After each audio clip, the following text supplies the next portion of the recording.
Today we're going to be looking at doing our foil relief. You've already come up with your pattern and design on your planning sheet for that cellular type look.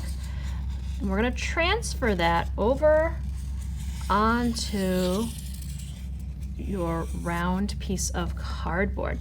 Now remember, we're not getting into the teeny tiny details.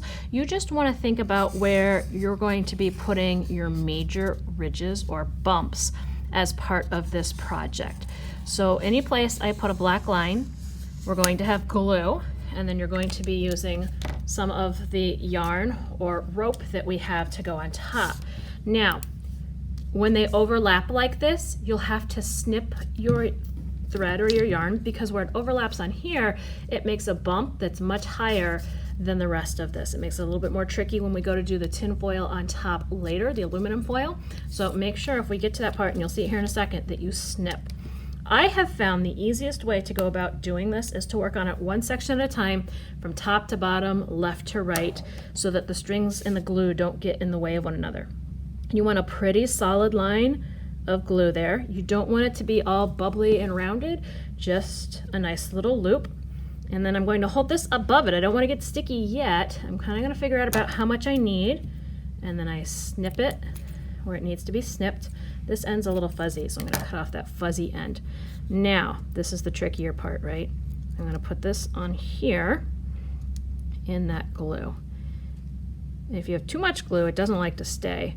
If you have too little glue, it doesn't like to stay. So it's a little bit of experimentation to figure out just the right amount of glue for this process. And you'll notice this is a thicker string, so it doesn't want to stay exactly in place where I put it. I'm going to let it move just a little bit, and maybe I'm going to switch to yarn so it stays a little bit more better for me.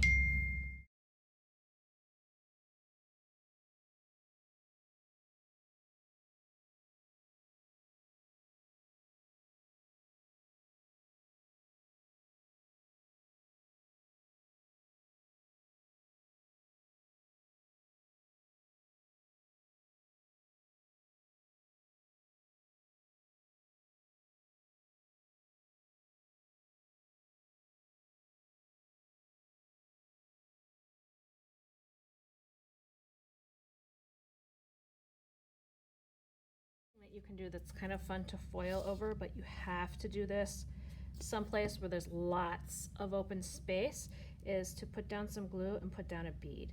Because when you put the foil up and over this, it's going to make it like a mountain. It's going to come up a little bit, so you have to have a big open space for this to work. If I try to do it in here where it's really tiny, that's not going to work. It has to have a lot of open space around it, or it could be near an edge where it's going to. Your circles, your cells are dry.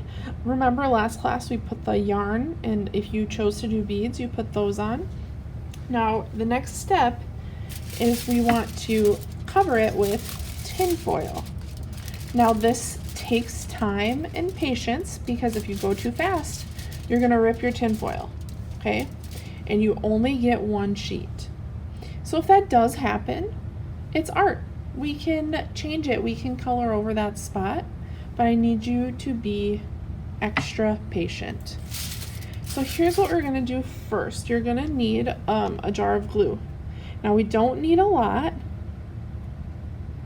and we're gonna start on one side. And I'm gonna start over here, and I'm just gonna paint a thin layer.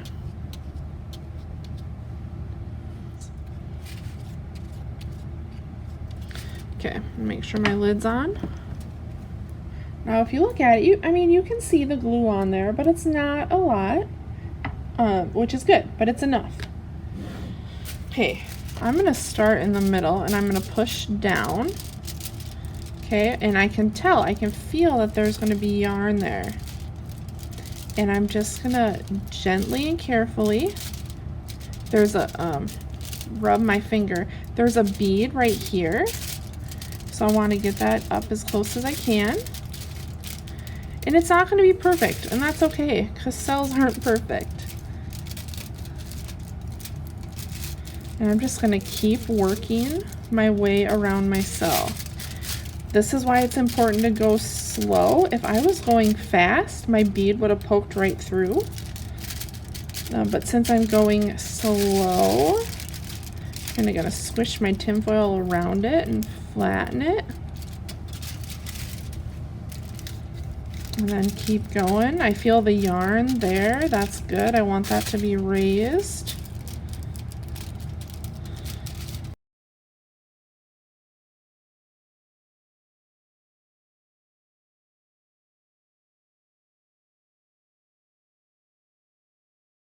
All the way around my cell until the edge of it. You can see the circle. What I want to do before I take care of these edges is I just want to go back through, and remember our yarn is going to be raised up, so I'm going to go back through and take my finger and just push around the yarn carefully, but I want to do that so that my yarn really stands out. I think that's good, so I'm going to flip it over, and what I'm going to do is I won't need all of this tin foil, but I'm going to leave a good inch around it. And I'm just carefully, this doesn't need to be perfect because this is the back. Just going to cut around it.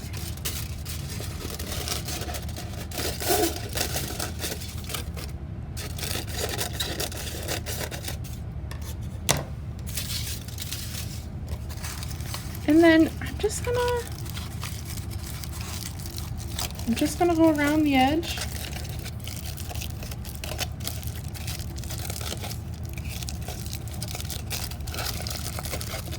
And push the tinfoil down.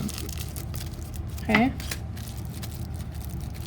And then kind of flatten it on the table. We're gonna use all colors. We want these to be bright. We want them to be vibrant. We want people to see them. So we're using our colored Sharpies. I always take my cap off and stick it on the back so I never lose it. And then with the Sharpie, remember, the Sharpie only goes on here. It does not belong on the table or yourself or anybody else.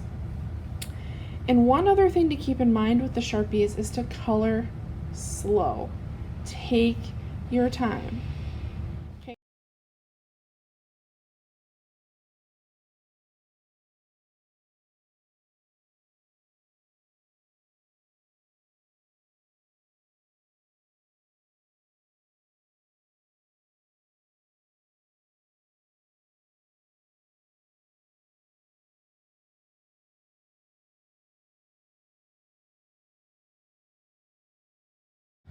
Because if you press too hard, you will poke through the tinfoil, and I learned that. There's a spot or two on here where I poked through. But if you notice here, as I'm coloring, I'm kind of pushing down, and I'm making my yarn line more noticeable. My red is darker, so I can go over the top of another color. Okay, so you can see I added just a little bit of extra to these dots.